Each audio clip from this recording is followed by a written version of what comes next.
Welcome to the Kingsford Flivver Flash. I'm Coach Van Duzen. This is season 23, episode 6, a Flivver flashback with Brian Olson. All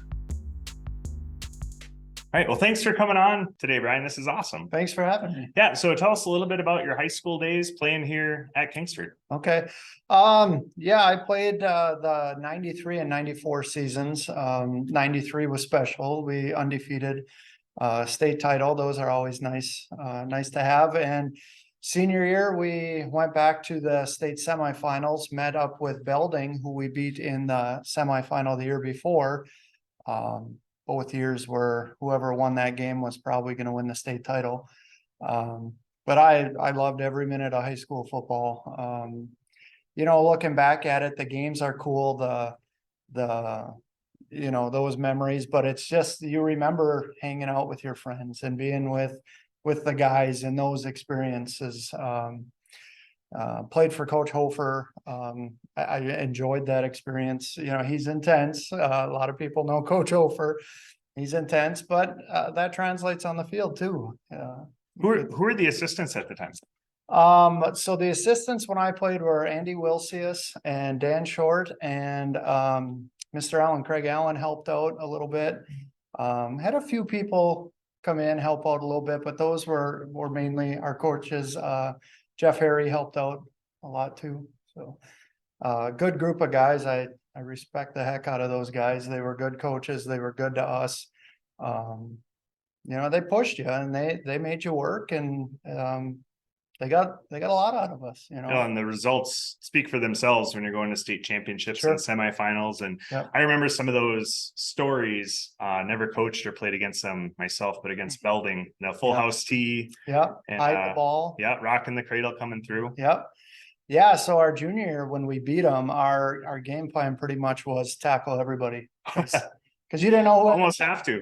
They covered it up, and they got away with wearing dark armbands, and so if you didn't know who had it as a linebacker, I had a responsibility. I had a guy to go get, and everyone did. And as long as we stayed disciplined, it worked. If you're not disciplined, things could go badly. Right. So then you left Kingsford and you went on to play college. So talk to us a little bit about that experience. Yeah. So I left Kingsford, graduated in 95, and went to Concordia University in Mequon.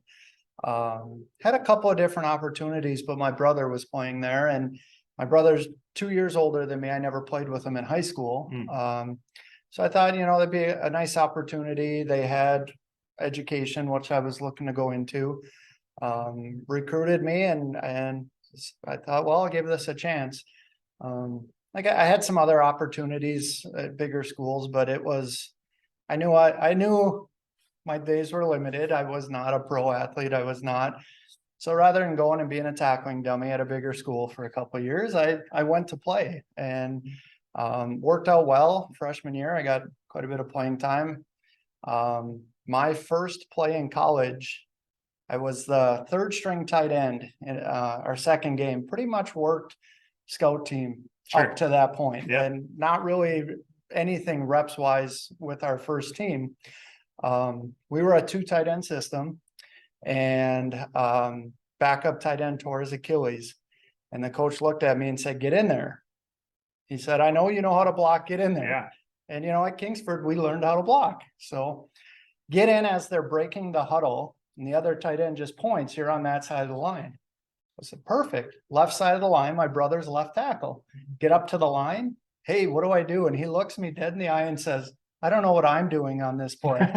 Just messing with me. He knew what he was doing. And so I'm lined up, and I said, "Well, there's a guy right here in front of me. That's who I'm going to block."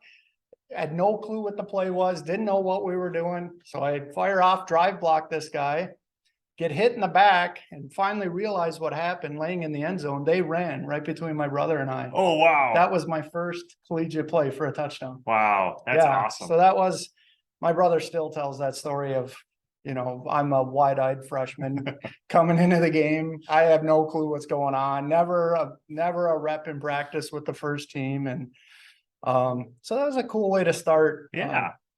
So yeah, I played 4 years at Concordia, got some honors down there, all conference, and competed for conference championships.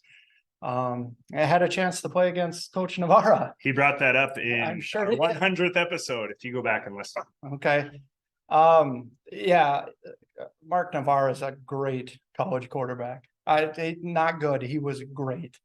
I've told the story before that, he's not the most nimble guy. So we went up to Lakeland, I think it was my junior year, and our game plan was to blitz him and just try to get him on the move. They were in the shotgun, throwing the ball all over the place. So first play out of the gun, we blitz them. I don't remember what happened. They didn't score. I don't know if we got a sack or anything. Second play, he audibles, comes out of the gun under center, takes about a 1 or 2 step drops, lofts the ball down the sideline for a score. And I'm like, well, that didn't take them long to adjust to. And yeah, they pretty much went on to pummel us that day. I think I was 2-2 against Lakeland. I did all right against them. To bring up the other side of it, we had a 102-yard fumble return for a touchdown too, that I won't name the quarterback who tried a quarterback sneak going in and fumbled it, but whoops. Yeah. So Yeah. I felt bad for him at the time. I knew him, and you root for your team to win, but as a person, I knew him. Sure. And I root for the best for him. And when it happened, I was like, oh man, I'm like, oh my gosh. And I have to imagine both being Flivvers, and he graduated with your brother. Is Yeah, that right? yeah. Mark was 2 years older than me. So there was a lot of connection there. Oh, for sure. Yeah. I had known Mark all through high school, from the time he came from Iron Mountain, came here. He played with my brother, so I knew him all the way through school, through him graduating. He and my brother actually did a little bit when they recruiting and things, traveled together to check places out. So I knew him fairly well, Yeah. who he was, what he was doing. Yeah. That's really neat to know him here and then, see him on a different venue. Right. Yeah. But after your playing days at Concordia, then you went on to coach a little bit. Talk to us a little bit about that. That's pretty interesting stuff. So, when I finished, I played 4 years, finished my time at Concordia, used up my eligibility, and still had student teaching to do, still had some time in school. So the coach brought me back as a student assistant, helped out, coached actually linebackers, played tight end all 4 years, and came back to coach linebackers. Really enjoyed it. Did a little bit of work with offensive line and tight end still. Enjoyed that time. Really found out, as a player, you think, man, they really work you. You go from practice to a meeting, and then, maybe you'll get lunch and a little time off, and you're back to a meeting. And then found out as a coach, well, that little time you had off as a player, coaches are meeting. Right. And got the quick realization that the time coaches put in is every bit as much as the players, because if you're practicing or meetings, coaches are there, plus they meet to set everything up, obviously. Went through the recruiting process, help recruit players, and that's an interesting process, getting to meet kids that way. Sure. And find where kids came from, their schools, their traditions. That was enjoyable. I really enjoyed that. Yeah, it's interesting you bring up the knowing about the coaches aspect now, because I remember 2-a-days here on Flivver Field. Yeah. We would, you shower, we'd leave, we'd go to A&W or something, and then go lay down or whatever. Right. And if you would have known how hard your coaches were working, sure, makes you wonder how you would approach a game a little differently. Yeah.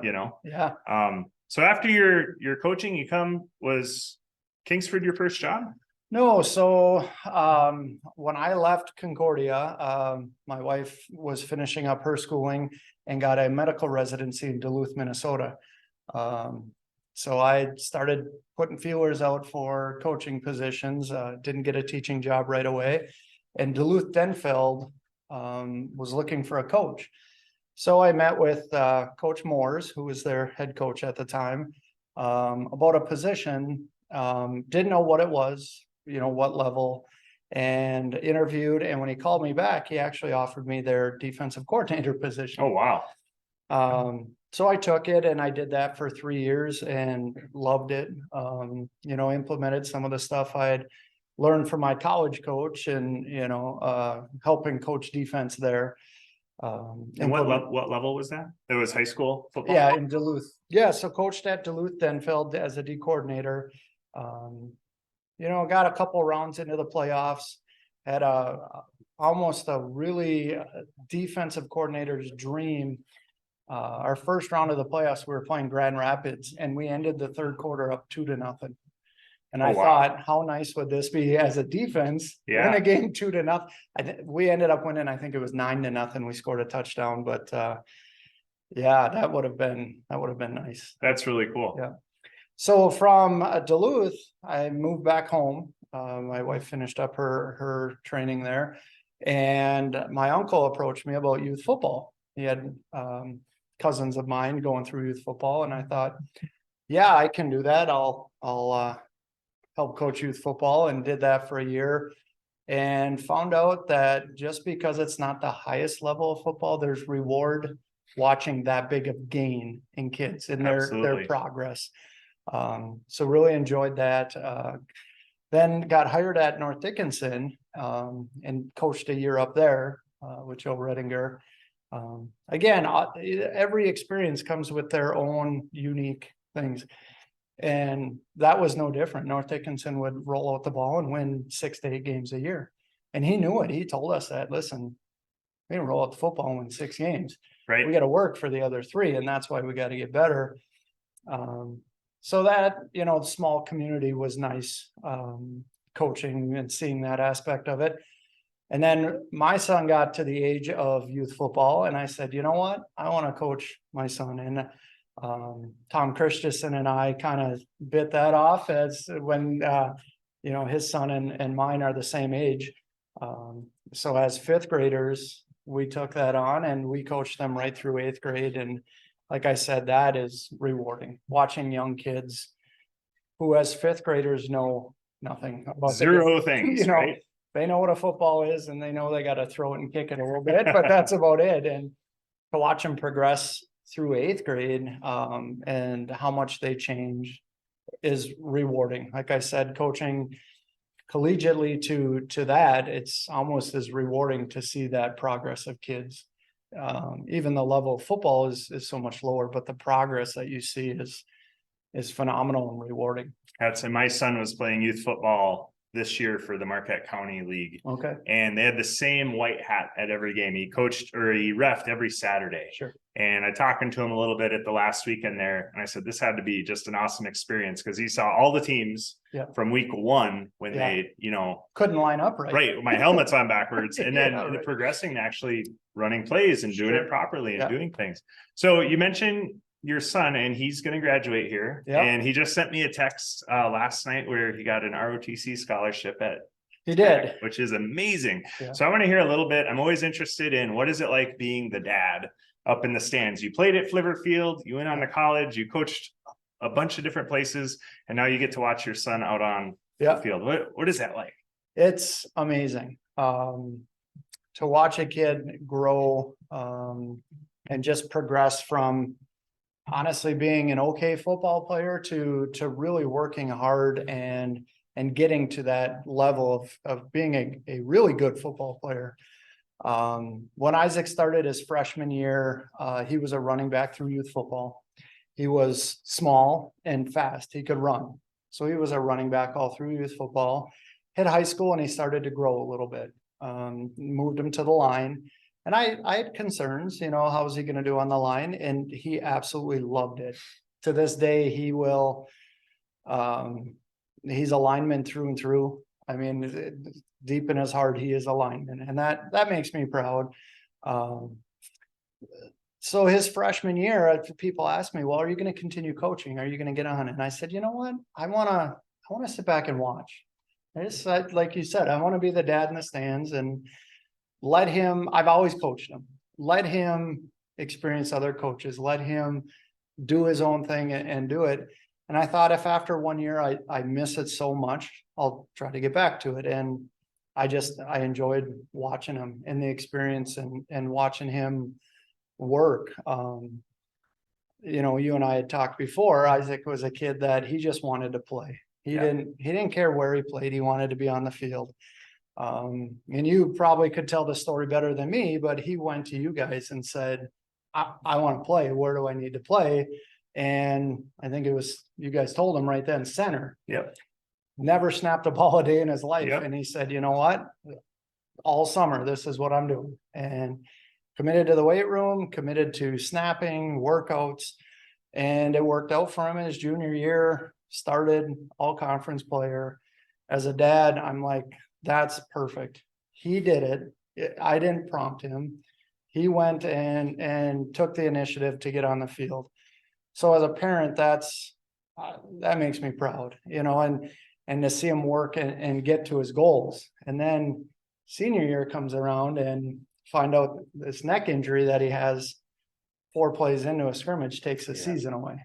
That was devastating for sure. Yeah. You know, 4 plays, I think he had 3 tackles in 4 plays. And it's hard to have the conversation with your son in the emergency room of, we don't know how this is going to end, but you walked off the field. Yes. You know, so at that point, we didn't know where this was going to go. Came back that he had something from birth that we never caught. Nobody knew, but he couldn't play contact sports anymore. Right.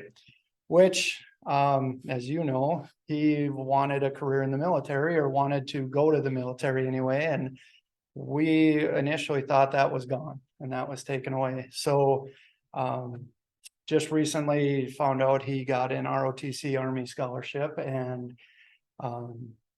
is really happy, and I'm happy for him. You know, all that hard work he put in paid off. I mean, not just on the football field and the successes he had, but worked hard in the classroom and physically and got that scholarship. Yeah, those scholarships are highly competitive. So it's really amazing he got that. Yeah. So for the young Flivvers coming through the program, I got 38th graders that are all fired up to play Flivver football. As a former player, coach, father in the stands, what kind of advice do you have for those young players coming up through the system? Yeah, well, first of all, that's great. 30 kids that want to play. You got to work. You got to put in the time. You got to put in the effort. Nothing in this game will be handed to you. If you think that natural ability will get you there, it will for a while, but that catches up to you. Natural ability and work will get you a long way. Natural ability will only get you so far. So work, I told the story of my son went to the coaches and said, where can I play? It may not be where you want to play, but if you want to get on the field, play where they're asking you to play, and it might be a position you learn to love. So work hard, do what your coaches tell you, put in the effort, study, you know, you're a student athlete, student comes first, and that's in the classroom and part of the game. You gotta know the game.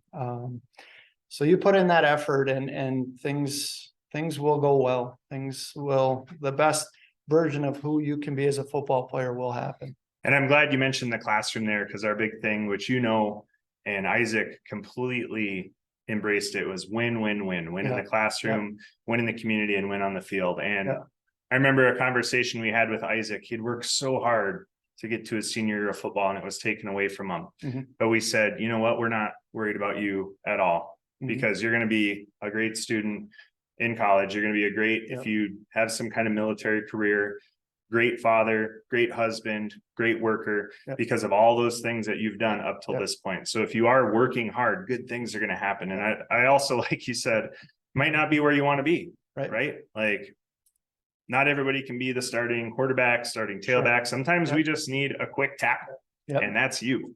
So if you want to get on the field, and if you want to do what's best for your team versus what's best for you, then those are all great points. Well, thank you so much for taking the time out of your day. For having me. Absolutely. I appreciate it. And we'll have to go talk to Coach Novara about that. Right. I think the story gets better every time I hear it. Right. Well, I hope you enjoyed that conversation with Kingsford graduate Brian Olson, and we are lucky enough to have him on the high school staff here in the Flivver Nation. As always, I ask you to check the show notes and make sure you're following us on Facebook, Instagram, and Twitter. And until next time, this is Coach Van Duzen. win in the classroom, win in the community, and win on the field.